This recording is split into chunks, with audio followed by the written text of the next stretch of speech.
ассалому алайкум бинандагони азизу арҷманд, нашри навбатии барномаи иттилоотии пайғом манзури шумост. дар толори кохи фарҳанги шаҳри Панҷакент ба номи Олим Бобоев рӯзи президенти ҷумҳурии Тоҷикистон бо иштироки доираи васеи фаъолон ва ҷавонон бо тантана ва хотирмон таҷлил карда шуд. ҷамомати тантанавӣ бахшида ба санаи таърихии кишвар бо садо додани суруди миллии ҷумҳурии Тоҷикистон оғоз гардид. нахуст паёми шодбошии муовини якуми раиси маҷлиси миллии маҷлиси олии ҷумҳурии Тоҷикистон, раиси вилояти Суғд муҳтарам Раҷаб Аҳмадзодаро сардори раисоти хадамоти назороти давлатӣ дар соҳаи маърифи вилоят Акмал Оқизода ироа намуда ӯ афзуд ки иҷлосияи 16-ми шӯрои олии ҷумҳурии Тоҷикистон бо назардошти ҳадафҳои олии давлати соҳибистиқлоламон дар давраи басо душвори сиёсиву низомӣ бо мақсади таъмини ҳарчи зудтари сулҳу оромӣ, ваҳдату ҳамдигарфаҳмӣ аз хатари нобудӣ эмин нигоҳ доштани давлат, ҳамаи дастовардҳои назарраси даврони истиқлолият ба ин иҷлосияи сарнавиштсози таърихӣ иртиботи қавӣ дорад. сипас раиси шаҳри Панҷакент Абдухолиқ Холиқзода зимни баромади хеш қайд намуд ки дар ин рӯзҳои пурфараҳ Тоҷикистони азизи мо ки 33-юмин солгарди иҷлосияи 16-ми шӯрои олии ҷумҳурии Тоҷикистонро таҷлил менамояд, қалбҳои тамоми сокинони кишвар лабрези шодмонӣ гарда, садоқату муҳаббат нисбат ба ватани маҳбуб боз ҳам меафзояд. зеро баргузории иҷлосияи сарнавиштсоз марҳилаи тозаеро дар ҳаёти сиёсиву иқтисодӣ, маънавию фарҳангии мамлакати мо оғоз бахшид. муҳимтарин дастоварди иҷлосияи 16-ми шӯрои олӣ ин буд ки роҳбари олимашраберо дар симои фарзанди фарзонаи халқ муҳтарам Эмомалӣ Раҳмон ба саҳна овард ки аз ҳамон рӯзи аввал ҳимояи манфиатҳои давлату миллат дар меҳвари фаъолияти сиёсияшон қарор дошт. ҳоло дастовардҳои беназири даврони истиқлоли давлатӣ ва касби нуфузи ҷаҳонии Тоҷикистон натиҷаи заҳматҳои фидокорона ва иқдомҳои қаҳрамонанаи асосгузори сулҳу ваҳдати миллӣ, пешвои миллат, президенти ҷумҳурии Тоҷикистон муҳтарам Эмомалӣ Раҳмон мебошад.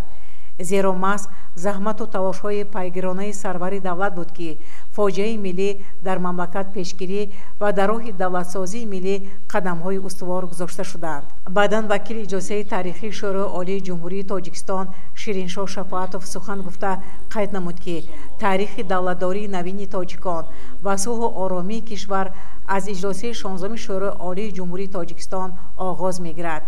маҳз дар ин иҷлосия вакилон тавонистанд шахси пурҷасорат, ояндабин ва сиёсатмадори оқилу кордонро раиси шӯрои олӣ интихоб намоянд. раиси шӯрои олӣ муҳтарам Эмомалӣ Раҳмон аз лаҳзаи нахустини интихоб гардидан ба ин вазифаи пурмасъул зимни суханрои иброз доштанд ки ман ба шумо сулҳ меорам. нахустин талош ва ташаббуси пешвои миллат ҳамчун раиси шӯро ба тартиб даровардани низоми сиёсии кишвар ва аз парокандагӣ наҷот додани халқи тоҷик буд. барномаи омода намудаи бахши фарҳанги мақомоти иҷрои маҳаллии ҳокимияти давлатии шаҳр анҷомбахши чорабинии идона бахшида ба 33-мин солгарди иҷлосияи 16-ми шӯрои олии ҷумҳурии Тоҷикистон буд.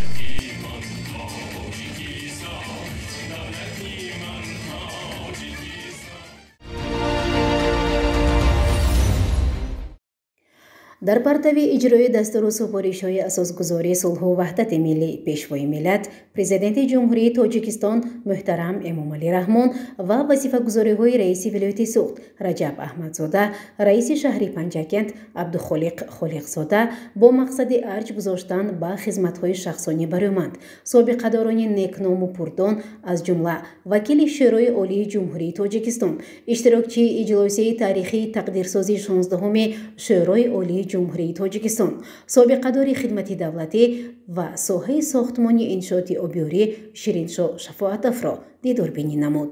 роҳбарияти мақомоти маҳаллӣ ин шахси баромандро бо рӯзи президенти ҷумҳурии Тоҷикистон ва солгарди навбатии иҷлосияи таърихӣ ва тақдирсоз табрику муборакбод намуд. зикр гардид ки асосгузори сулҳу ваҳдати миллӣ пешвои миллат президенти ҷумҳурии Тоҷикистон муҳтарам Эмомалӣ Раҳмон марди олиму оқил, фозилу хиратманде ҳастанд ки давлатро аз нестӣ наҷот дода мардумро дар атрофашон муттаҳид карданд. ин шахси таърихӣ дар қалби мардум шӯълаи умедро бедор намуданд ва бо қадамҳои қатъӣ ба сулҳу осоиш, рушду суботи минбаъда ҳидоят намуданд. пешвои муаззими миллатро имрӯз чун шахси сулҳуофару сулҳпарвар, сарҷамъкунандаи миллату мардумсолор мешиносанд. чун нишони қадрдонӣ ва эҳтиром тӯҳфаи мақомоти иҷроияи маҳаллии ҳокимияти давлатии шаҳри Панҷакент ба Шириншоҳ Шафоатов тақдим карда шуд.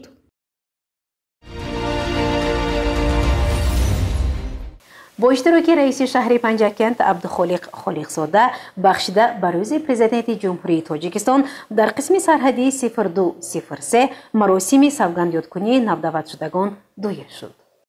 дар қисми сарҳадбонӣ кумитаи давлатии амнияти миллии ҷумҳурии Тоҷикистон мустақар дар шаҳри Панҷакент ба ифтихори рӯзи президенти ҷумҳурии Тоҷикистон чорабиниҳои идона аз ҷумла савгандёткунии марзбонон баргузор гардид. раиси шаҳр Абдухолиқ Холиқзода зимни боздид аз ин қисми сарҳадӣ нахуст бо ҳайати афсарону сарбозон як суҳбати самимӣ анҷом дод. ӯ зимни суханронии хиш бори дигар дар бораи саҳми асосгузори сулҳу ваҳдати миллӣ, пешвои миллат, президенти ҷумҳурии Тоҷикистон, сарфармондаи олии қувваҳои мусаллаҳи ҷумҳурии Тоҷикистон муҳтарам Эмомалӣ Раҳмон дар таъмини пояҳои артиши миллӣ аз ҷумла сарҳадбонӣ андешаву мулоҳизоти хешро баён кард. аз афсарон ва наваскарон эҳтиромона хоҳиш кард ки барои ҳифзи марзу буми ватан ҳамеша омода бошанд ва онҳоро бо ду рӯйдоди муҳим, рӯзи президенти ҷумҳурии Тоҷикистон ва маросими қабули савганди низомӣ табрику шодбош гуфт. сипас 80 нафар наваскароне ки ба қисми сарҳадбонӣ шомил шуданд, дар як фазои тантанавӣ савганди низомӣ ёд карданд. дар ин маросим волидони наваскарон низ ширкат варзиданд. зимни суханронӣ онҳо изҳор доштанд ки мо ифтихор мекунем ки фарзандони мо имрӯз ватани азизамон Тоҷикистонро ҳимоя мекунанд. наваскарон низ дар навбати худ таъкид карданд ки барои ҳифзи ватани азизи хеш ҳамеша омода мебошанд. ин чорабиниҳо бо як гузашти низомӣ анҷом ёфт.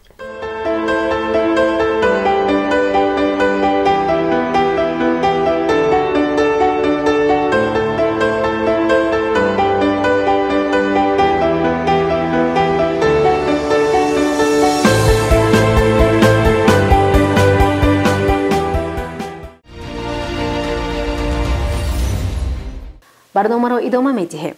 ба ифтихори рӯзи президенти ҷумҳурии Тоҷикистон дар маркази ташхиси минтақавии агентии Тоҷикстандарти шаҳри Панҷакент ҷамъомади пуршукӯҳи идона баргузор гардид. мутаваҷҷеҳ бошед ба гузориши ҳамкорони мо. ба ифтихори рӯзи президенти ҷумҳурии Тоҷикистон дар маркази ташхиси минтақавии агентии Тоҷикстандарти шаҳри Панҷакент ҷамъомади бошукӯҳи идона баргузор гардид.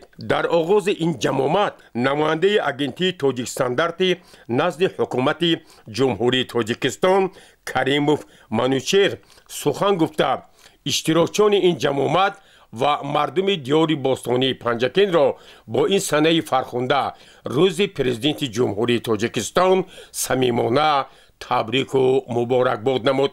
сардори маркази ташхиси минтақавии агентии Тоҷикстандарт дар шаҳри Панҷакент Ҳабибзода Умедҷон Лутфулло зимни суханронии хеш бори дигар таъкид намуд ки маҳз ба шарофати сиёсати созанда, ҷаҳду талошҳои пешвои миллат, президенти ҷумҳурии Тоҷикистон кишвари азизи мо дар муддати хеле кӯтоҳи таърихӣ ба дастовардҳои калон ноил гардид.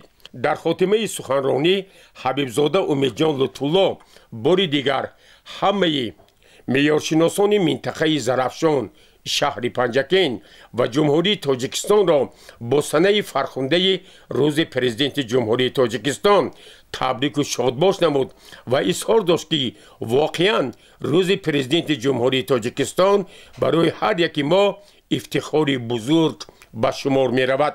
дар ин ҷамъомади идона муовини раиси шӯрои ҳаракати ҷамъиятии ваҳдати миллӣ ва иҳёи Тоҷикистон عباس همراساده نیز شرکت ورزید. او تاکید کرد که یکی از رسالت‌های بزرگ پیشوای ملت تاجیکان این امضای سازشنامه عمومی استقرار صلح و رضایت ملی به سنه 27 ایون سال 1997 می باشد که پس از امضای این سازشنامه تاریخی تاجیکستان به شاهراه صلح و وحدت و رشد و شکوفایی وارد گردید و امروز فعالیت حرکت جمعیتی وحدت ملی و احیای تاجیکستان اساساً به ترغیب و تشویق سیاست سازنده این شخصیت تاریخی روانه شده است. همزمان در این جمع آمده ادانه سرداران شعبه و بخش‌ها و کارگران مرکز روز پرزیدنت جمهوری تاجیکستان را صمیمانه شادباش گفتند. در یک فضای تنتنوی برای فعالیت پرثمر صحوی و خدمت رسانی به ماموریت قهوه‌خانه بیش از دیپلم ریاست اگنتی تاجیک استاندارد در ولایت سوخت و به کارمندان مرکز سپاسنامه ها تقدیم گردید. ادامه برنامه اطلاعاتی پیغام در تالار کاخ لایق بخشیده به روز پرزیدنت جمهوری تاجیکستان جمع آمد ادانه برگزار گردید. متوجه باشید به گزارش دیگری برنامه. در اساس نقشه کاری دستگاه کمیته اجرایی مرکزی حزب خلقی دموکراتی تاجیکستان و نقش مشترک تشکیلات جمعیتی جوانان سازندگان وطن و کمیته جمهوری اتفاق کسبه کارمندان حزب خلقی دموکراتی تاجیکستان سنه‌های 13 15 نوامبر سال جاری در شهر و ناحیه‌های ولایت سوخت فستیوال جمهوری تحت عنوان راه به سوی خودشناسی و وطن دوستی بخشیده به روز پرزیدنت جمهوری تاجیکستان و اجلاس 16 شورای عالی جمهوری تاجیکستان با اشتراک اعضای تشکیلات جمعیتی جوانان سازندگان وطن در تمام شهر و ناحیه‌های جمهوری برگزار گردید.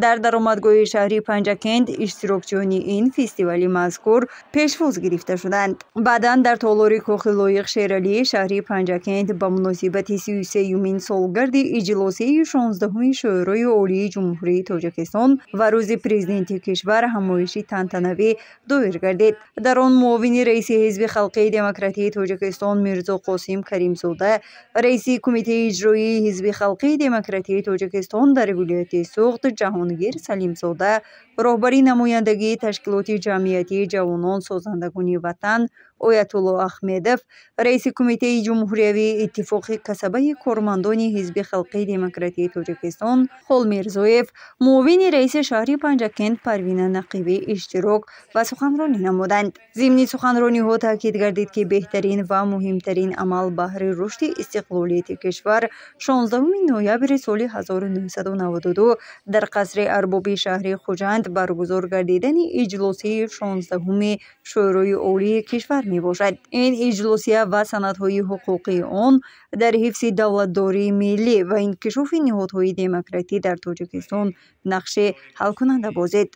در آن شب و روز رهبریت نوی تاجیکستان پس از آموزش و تحلیل همه‌جانبه وضعیت با مقصد رهایی کشور از بحران سیاسی، اقتصادی و اجتماعی کار مقصدناک و ثمرآور را آغاز نمود. گذشته از این در سخنرانی ها ذکر شد که اساسگذار صلح و وحدت ملی پیشوای ملت پرزیدنت جمهوری تاجیکستان محترم امامعلی رحمان هنوز سال 1992 نقش و موقع اجلاسیه را به صفت رویداد سرنوشت سازی ملت معین نمودند. زیرا آن در کشور گردش کلیه را به وجود آورد. محض در اجلاس تقدیرسازی مذکور محترم امامعلی رحمان از جانب نمایندگان مردمی کشور به حیث رئیس شورای عالی جمهوری تاجیکستان انتخاب گردیده، همزمان وکالت سرداری دولت به آن کس داده شد. همایش با صدا دادن سرود ملی حسنی انجام یافته. پس از آن اشتراکچیان همایشی مذکور از جایهای تاریخی شهری پنجکند بازدید نمودند. گزارش مرتبه رحمان و خیام جورایف و طلبشاه توشیف.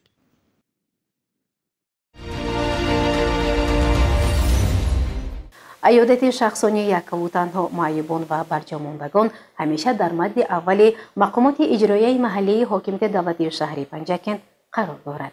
ادامه این موضوع در گزارش دیگری برنامه توجه نمایید.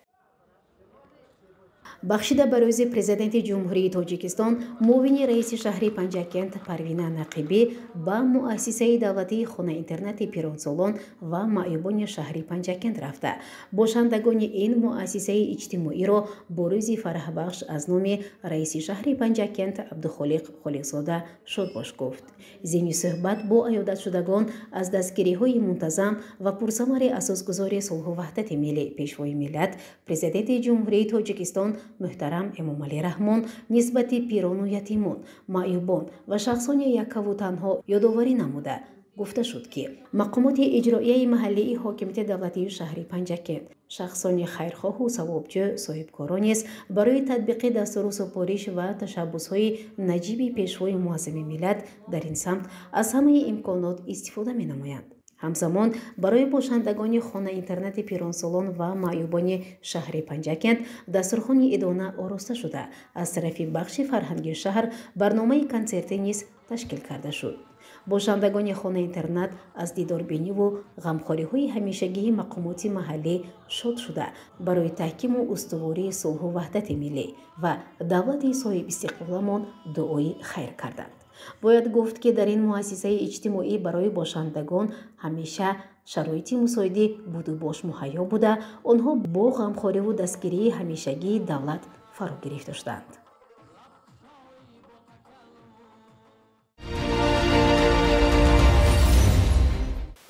барномаро идома медиҳем. ҳайати шахсии қисми ҳарбии 05-170 санаи фархондаи рӯзи президенти ҷумҳурии тоҷикистонро бо чорабиниҳои ҳарбӣ ватандӯстӣ таҷлил намуданд. ба ифтихори рӯзи президенти ҷумҳурии тоҷикистон дар қисми ҳарбии 05-170 вазорати мудофиаи ҷумҳурии тоҷикистон мустақар дар шаҳри Панҷакент чорабиниҳои идона баргузор гардид. ба муносибати ин санаи фархонда инҷо як ҷамъомади бошукӯҳ бо иштироки ҳайати афсарону сарбозон доир гардид ки дар он муовини раиси шаҳри Панҷакент Мурод Шукрзода паёми шодбошии раиси шаҳр Абдухолиқ Холиқзодаро ба таваҷҷӯҳи иштирокчиёни ин ҷамъомади идона расонид ва ҳамаи онҳоро аз номи роҳбарияти мақомоти иҷроияи маҳаллии ҳокимияти давлатии шаҳри Панҷакент самимона табрику муборакбод намуд. ватан сар мешавад аз гаҳвора зе шери поку аз пистони модар. ватан сар мешавад аз он тавора ки онро сохта dastoни модар. ман Ҳамдамов Ҳасан Камолович, хатмкардаи Донишгоҳи Миллии Ҷумҳурии Тоҷикистон, аъзои ташкилоти ҷамъияти пайравони пешвои миллат, хатмкардаи Мактаби давлатдории пешвои муъаззаи миллат, ҳамчунин беҳтарин донишҷӯи иттиҳод давлатҳои мустақил дар соли 2024 мебошам. аз рӯзҳои нахустини хизмат ман дарк намудам ки маҳз бо заҳматҳо ва меҳнатҳои шабонозии пешвои муъаззаи миллат муҳтарам Эмомалӣ Раҳмон имрӯз дар тамоми қисмҳои ҳарбӣ шароити хуб буду бош фароҳам оварда шудааст. имрӯз ки маҳз 16 ноябр яъне санаи тақдирсози миллати тоҷик ба ҳисоб меравад. 16 ноябр соли 1992 ки дар ҷумҳурӣ ҷанги таҳмилии шаҳрвандӣ қарор дошт. дар ин рӯз дар шаҳри бостонии хуҷанд ки иҷлосияи 16 шӯро доир гардид, маҳз марди худодор пешвои муъаззами миллат раиси шӯро интихоб гардиданд. аз рӯзҳои нахустини роҳбари давлат интихоб гардиданашон баҳри ин миллат хизматҳои шоиста қарор доданд ва дар ин шӯро суханони таърихӣ қайд карданд ки нахустин суханашон ин буд: ман ба шумо сулҳ меорам. ман то охирин гурезаро ба ватан барнагардонам, худро озод эҳсос намекунам. лозим шавад барои ободию озодию тинҷии ин мамлакат ҷони хешро дариғ намедорам. оро ин абармард ба суханои худ содиқ монданд ва имрӯз ба тамоми гӯшаҳои канори ҷумҳурӣ ободиву осодест ва осмони софу беғубор аст. ёдовар ба зикр аст ки дар қисми ҳарбӣ 05-170 қушунҳои хушкигарди қувваҳои мусаллаҳ шароити хубу буду бош фароҳам оварда шудааст ки ин меҳнатҳои бевоситаи роҳбари давлат ба ҳисоб меравад. ман ба кулли ҷавонони мамлакат рӯ оварда мегӯям ки маҳз ин мактаби мардонагиву шуҷоатро омада бо сари баланд ба итмом расонад. чунончи худ пешвои муаззаи миллат иброз доштанд ки хизмат намудан дар сафи қувваҳои мусаллаҳ ин қарзи ҷавонмардӣ ҳар як ҷавони боору баномӯз ба ҳисоб меравад. پس از انجام چاره‌بینی‌های ادانه معاون رئیس شهر پنجکن مراد شکرزاده با همراهی هیئت قماندانی این قسم نظامی با شرایط‌های بردوباش افسران و سربازان شناس گردیده بار دیگر اظهار داشت که واقعا امروز برای تامین امکانات‌های مادی معیشی برای افسران و سربازان تدبیرهای مشخص اندیشیده می شوند و مقامات اجرایی محلی حاکمیت دولتی شهر پنجکن تصمیم گرفته است که پیوسته با قسم‌های نظامی مستقر در شهر پنجکن همکاری‌های سودمند را عملی می سازد.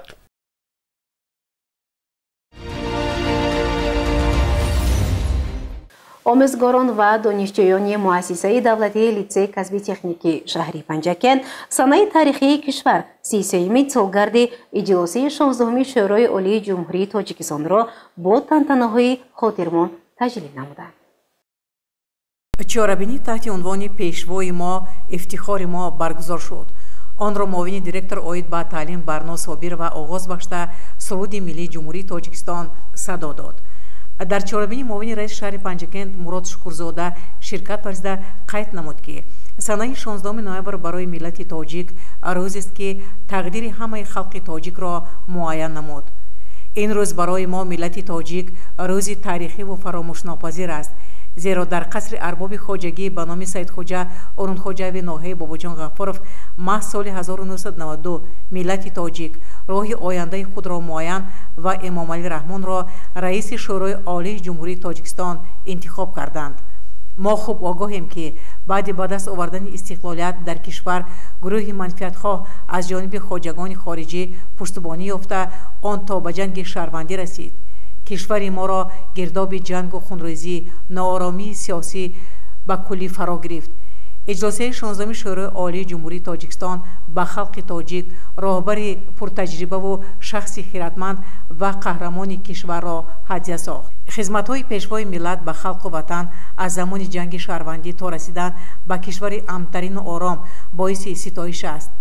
اجلاس‌های تقدیرساز و سرنوشت‌ساز برای برقرار کردن ساخت کنستیتوسیونی، تامین امنیت دولت و صلح و ثبات زمینه خوب گذاشت. آموزگاران مرحبا گلاب و فیروز سلطانوف نیز در برآمد خویش قید نمودند که واقعا هم پرزیدنت جمهوری تاجیکستان محترم امام علی رحمان همچون سرور، راهبر و راهنمای دوربین و دوراندیش، سازنده و غمخوار و وطندوست از نخستین روزهای فعالیت خویش برای انجام دادن رسالت تاریخی که دور زمان به عهدهشان گذاشته بود کمری همت بسته در کوتاه‌ترین مدت مردم را از ظلمات یأس و ناامیدی به ساحل نجات راهنمایی نمودند و در دلهای آنها چراغ اعتماد و باوری را برای رسیدن به آینده درخشان و فردا رسیدن زمانی صلح در انتظار نیرو بخشیدند.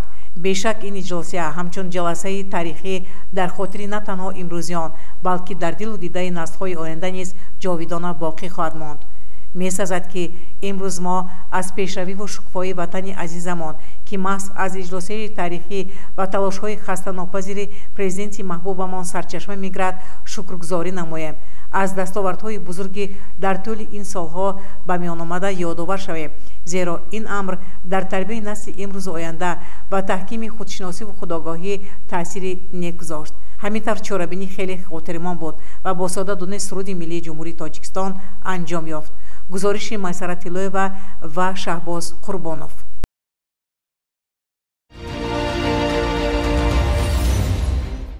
با ابتکار رهبریت دانشکده آموزگاری تاجیکستان در شهر پنجکن، روز پرزیدنت جمهوری تاجیکستان در فضای افتخار و برنامه‌های ادبی فرهنگی جشن گرفته شد. در دایره چهاربینی‌های دانشکده آموزگاری تاجیکستان در شهر پنجکن با مناسبت روز پرزیدنت جمهوری تاجیکستان در کاخ به نام استاد لایق شیرعلی جمع‌آمد با شکوه ادانه برگزار گردید. این جمع‌آمد با شکوه را نایب رکتور دانشکده آموزگاری تاجیکستان فاطمه سرایزاده حسن آغاز بخشید و اشتراکچیان آن را با روز پرزیدنت جمهوری تاجیکستان صمیمانه تبریک و مبارکباد نمود. نماینده مقامات اجرایی محلی حاکمیت دولتی شهر پنجکن همزیره زمانوه کمیسیون حزب خلقی دموکراتی تاجیکستان در شهر پنجکن علیشیر مطربوف ضمن سخنرانی‌های خویش پیرامون رسالت تاریخی پیشوای ملت پرزیدنت جمهوری تاجیکستان محترم امامعلی رحمان در تامین صلح و ثبات کشور، رشد و رفاه مملکت و همزمان در عرصه جهانی بلندبرداشتن مقام جمهوری تاجیکستان حرف زده همه اشتراکچیان این جمع آمدی تنتنوی و مردم دیار باستانیمان را به مناسبت روز پرزیدنت جمهوری تاجیکستان شادباش گفتند و تاکید کردند که ما باید امروز همگان پیرو سیاستی سازنده پیشوای ملت باشیم و از چنین سرور توانا و سروری که تاجیکستان را به رشد و شکوفایی رسانیدن افتخار می نماییم. در این جمع آمد تنتنوی از طرف هیئت آموزگاران و دانشجویان و فرهنگ شهر پنجکن با مناسبت روز پرزیدنت جمهوری تاجیکستان برنامه دلاشوب ادبی و فرهنگی نمایش داده شد.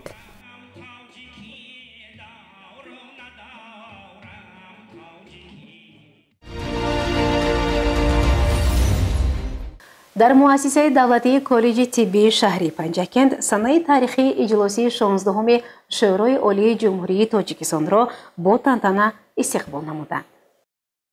کنفرانس علمی ادبی بخشیده به روز پرزیدنت تحت عنوان امامعلی رحمان اعمار ملی دولت تاجیکان و 33 سالگی برگزاری اجلاسی 16 شورای عالی جمهوری تاجیکستان اجلاسی تقدیرساز سرآغاز خودافروزی ملت دایر گردید. آن با صدا دادن سرود ملی جمهوری تاجیکستان آغاز شد. نخست نماینده مقامات اجرایی محلی حاکمیت دولتی شهر عالمجان کلانوف با سخن برآمده از روز تاریخی پر افتخار ملت 16 شورای عالی جمهوری تاجیکستان سخن گفت. دیرکتور مؤسسه دولتی تعلیمی کالج طبی شهر پنجکند محمد مراد سفرов ضمن برآمد خویش چنین قید نمود: معروضچیان دیگر آموزگار ساجده تیمیرова در موضوع امامعلی رحمان پیشوای نجات بخش تاجیکان، دانشجوی گروه 101 رخساره اشانقلزاده در موضوع اجلاسی تقدیرساز بختنامه ملت برآمد نمودند. همزمان دانشجویان مؤسسه کالج طبی شهر پنجکند گفتارها را درباره پرزیدنت و اجلاسی تقدیرساز تقدیم داشتند. برنامه فرهنگی فراغتی باشد به این چاره‌بینی حسن دیگر ضم نمود. کنفرانس را دیرکتور مؤسسه دولتی تعلیمی کالج طبی شهر پنجکند محمد مراد سفرов جنببست نموده با صدا دادن سرود ملی چاره‌بینی به انجام رسید. گزارش مسرت طلویeva و اسماعیل خولوف.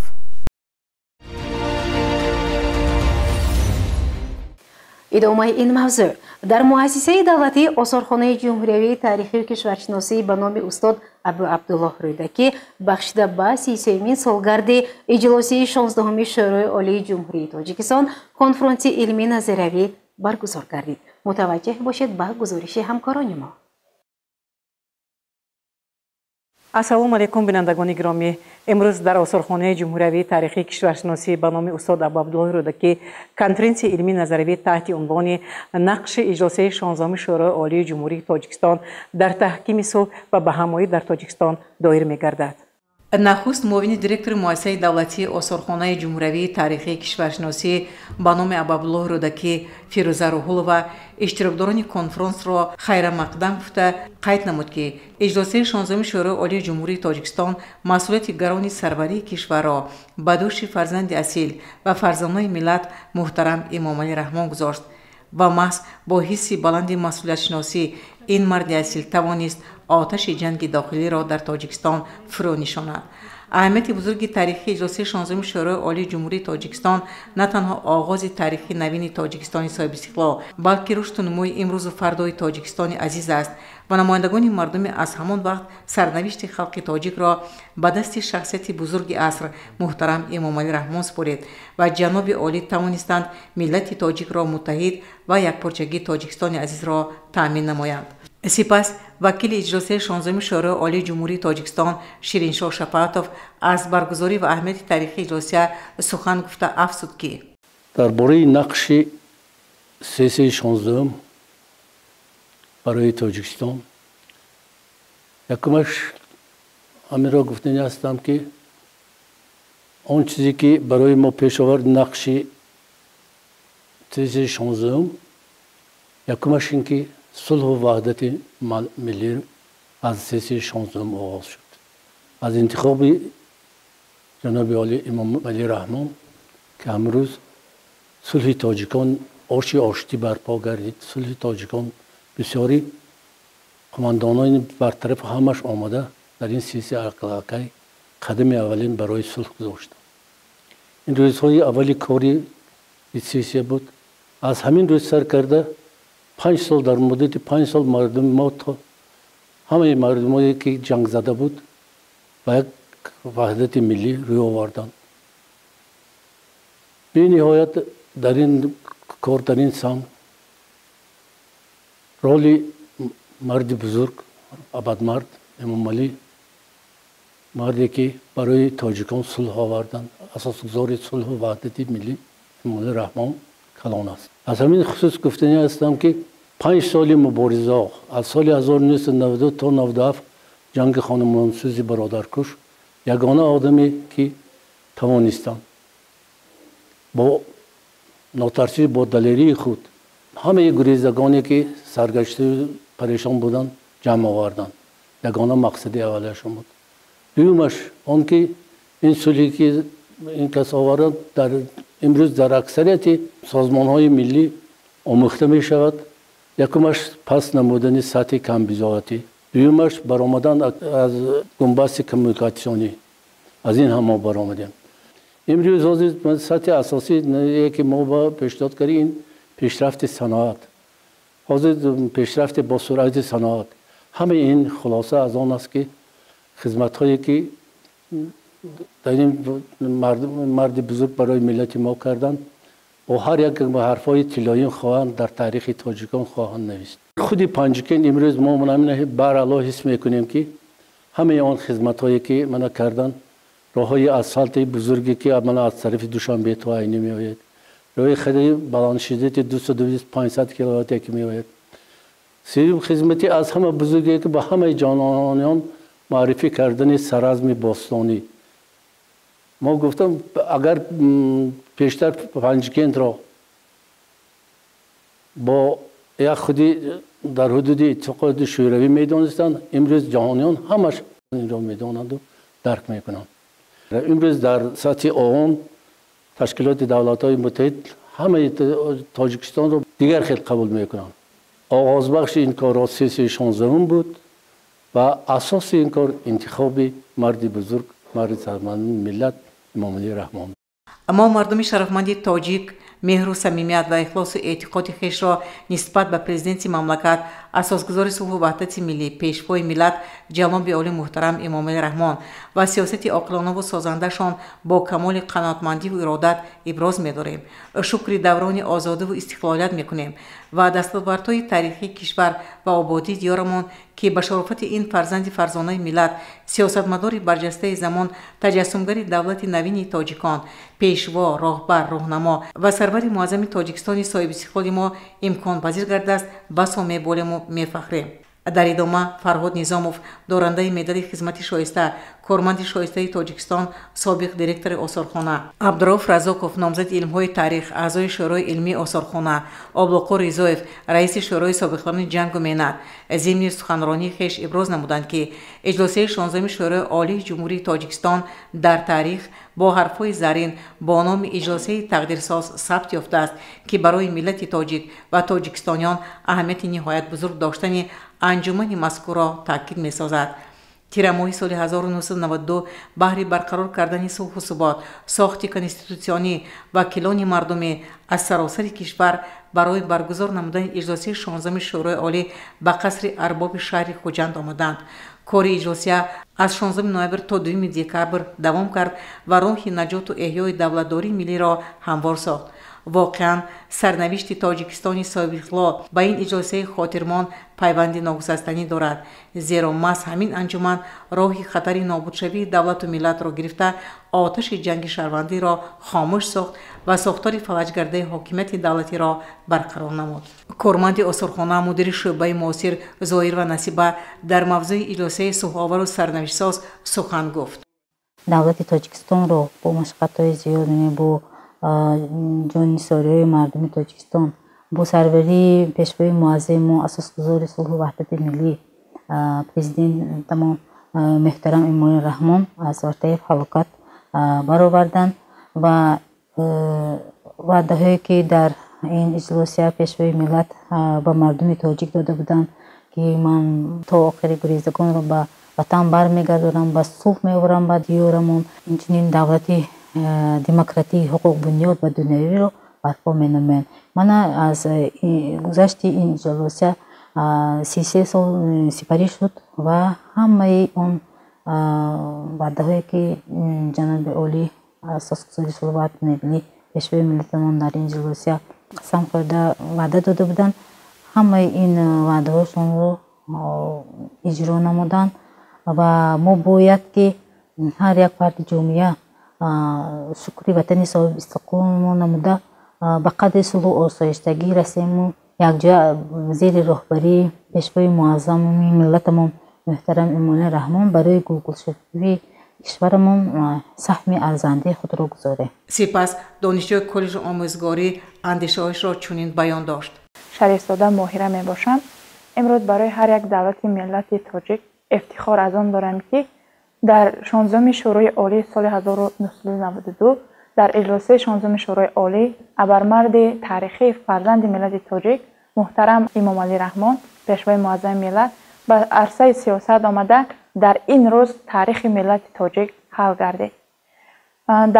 در 16 شورای عالی جمهوری تاجیکستان 23 مسئله گذاشته شد که مسئله اساسی آن این برگرداندن گریزگان اجباری به وطن می باشد که سرور دولت از همه کار یکمین درجه خود را در این گذاشتند و مسئله دوم این به دست آوردن استقلالیت دولتی جمهوری تاجیکستان می باشد که دو دستگیری و کوشش های سرور معظم دولت این روز ما به این روزها رسیدیم.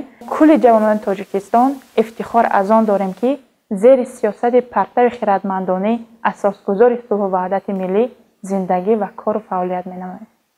در این کنفرانس که آموزگاران و دانشجویان کالج آموزگاری اشتراک فعال نداشتند، از جانب کارمندان آثارخانه سیر آثارخانه برگزار نموده عاید به اجلاس 16 شورای عالی جمهوری تاجیکستان امضا گردن سازشنامه استقرار صلح نقش پیشوای ملت محترم امامالی رحمان در صلح و ثبات کشور معلومات دادند. در انجام چهارمینی معاون دیرکتور مؤسسه دولتی آثارخانه جمهوری تاریخی کشورشناسی به نام رودکی فیروزه روحل و قید نمود که هر یکی ما این ثروت بی‌بها را باید حفظ نماییم و کوشش غیرت خود را برای پیشرفت تمام جبهه‌های حیات آسایشته جامعه سفربر سازیم. گزارش میسره طلایوه و خیام جورایف.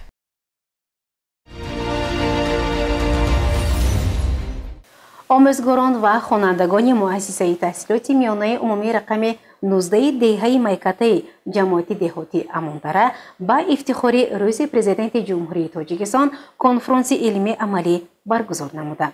متوجه باشید با گزارش دیگری برنامه. 16 نوامبر در سراسر کشور ما روز پرزیدنت جشن گرفته می شود.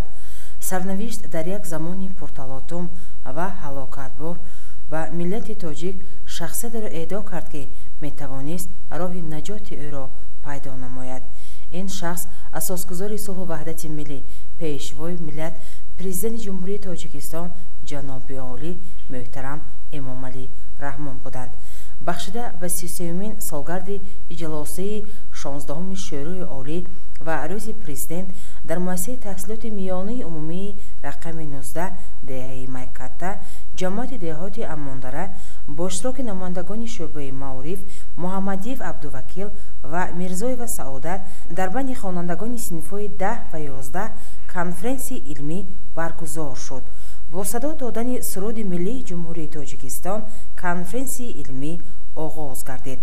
دیرکتور مؤسسه تحصیلات میانه عمومی رقم 19 دهه میکته لطف‌الله‌زاده حسنارا عاید رویدادهای تاریخی خصوصیت داشت که اهمیتشان نه در زمان وقوع بلکه با گذشت وقت بیشتر و بهتر درک کرده می شود سخن کرد.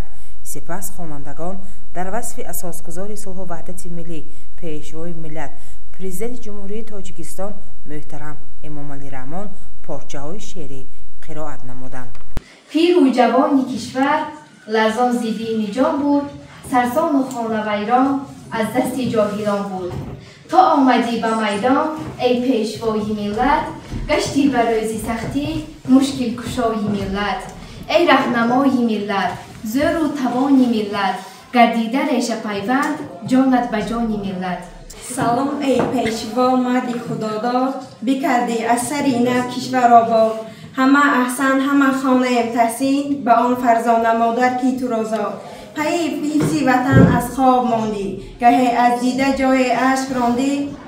بسد از متلاش و زحمتی بیش، وطن را بر رهی وحدت رساندی. خدا خندید برایت امان باش، سرافراز آدمی روی جهان باش. مگه اینها روز پیر گشتم، همیشه پیشوای تاجیکان باش. شکری وحدت، شکری بختی پایدار، پیشوا داریم افتخار. بیملال از زحمتی پیوسته است، گلگلفشان است میهن چو بهار. نسل جوان را پیشوا با این پیام شاد کرد، در مسی قلبشان گل با خواب بنیاد کرد. ما با پیام پیشوا یک جا همه تن داده ایم، از حق نمیتابیم رو ما ملت آزاده ایم. در دیده ها بگرفت جای نو بسد زحمت وطن، چون شعر نو ایجاد گشت به درد و به ملت وطن. نسل جوان را پیشوا با این پیام شاد کرد، در مسی قلبشان گل با خواب بنیاد کرد. خوانندگان از اثرهای تاریخی پرزیدنت کشور تاجیکستان در آینه تاریخ، از آریانا تا سامانیان، سرنوشت ملت صاحب تمدن، استقلالیت تاجیکستان و احیای ملت، چهره‌های ماندگار، افق‌های استقلال و دیگر عمل‌های علم‌پرورشان پارچه‌ها قرائت نمودند. مشاور شعبه معارف میرزا سعادت ضمن سخنرانی خود قید نمود که امروز نهال امیدبخش ما اجلاس 16 شورای عالی جمهوری تاجیکستان 33 ساله شد و پیوسته نشأ و نما یافت، سرسبز گردید، حاصل فراوان آورد و سرچشمه سرسبزی‌های تاجیکستانی صاحب استقلال گردید. آرزو داریم که تاجیکستان صاحب استقلال ما بیشتر و بیشتر آباد و مردم عزیزش خوشبخت باشند.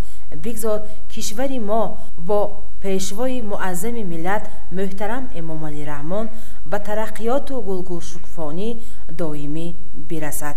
گزارش دلشاد حلیم و طلبشاه تاشف از مؤسسه تحصیلات میانه عمومی رقم 19 دهه میکته.